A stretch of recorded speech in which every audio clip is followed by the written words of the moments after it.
Today I'm going to walk through a technique for adding water to a dry ant test tube setup. First I'll show the problem and then walk through the steps to hydrating. So I sell Tetramorium colonies and I have test tube setups like this. This is a test tube from Ants Canada. So I typically start out with all this water, and then after 3 or 4 months the water dries out. So you can see I have an example here.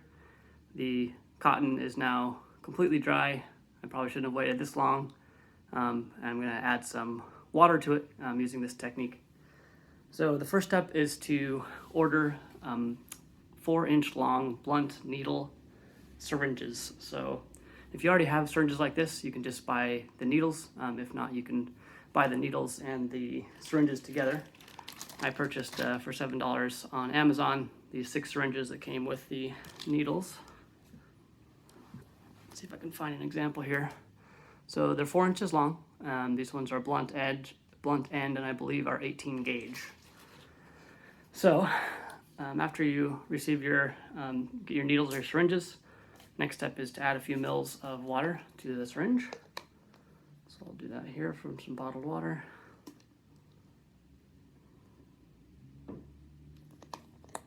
All right, so I've got a few mils of water here, all prepared.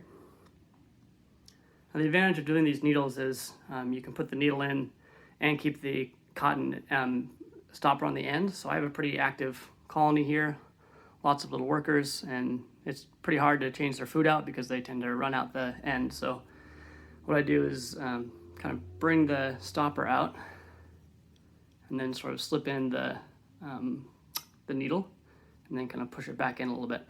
So the ants aren't getting out right now and the needle's ready to go in.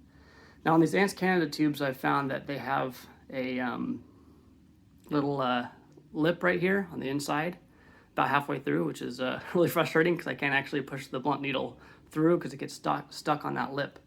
But that being said, I am able to add a little bit of moisture to the cotton itself, which is usually enough. You know, might have to do it every week or two, but it helps to keep it hydrated. So you can see I just kind of poke in a little bit.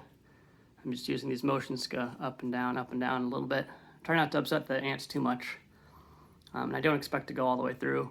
I'm just kind of going, about halfway through or until I hit the lip. I'm not pressing too hard, but firmly. And I get it kind of part way in there. The reason I don't put the syringe on at first, because if you push through the end here, you might end up flooding the nest. So I just keep it unattached until I'm ready to add some water. Now I'm ready. And you can see again the ants aren't getting out, and I haven't disturbed them too much yet, although sometimes they get upset if you accidentally crush one of the workers with the needle. So now I'm adding the syringe. And the key here is to add water very slowly and just a little bit.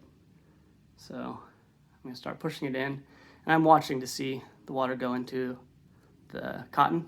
You can see it started to hydrate a little bit. I'm going to put in a drop or two and then wait for a moment, and then add a little bit more. I'm watching the water expand, and again, I want to avoid flooding the area. I'm also holding it down, so if any water goes through, it'll drain into the empty area.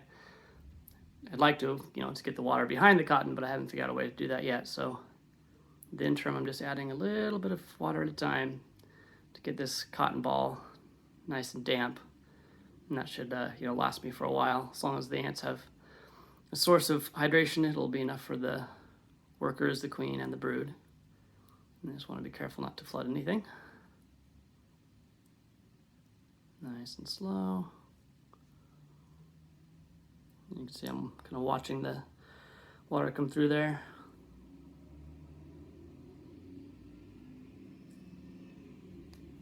Okay, I could put in a little bit more. I think that's all I'll do for now. And then I'm going to slide this out. You can see there's some ants that are attached to the needle. They'll come out when I come against the cotton here. I'm going to kind of gently and slowly take it out, twist it a little bit. And I'm going to check there's no ants that are stuck in the end cotton. Looks like there's one there, so I'll sort of turn the cotton around. And there you have it. So you haven't flooded the area, and then you've added a little bit of moisture to your cotton, so you can get by for another couple weeks until you're able to move them to a outworld or, an Ants Canada hybrid nest or wherever else. All right.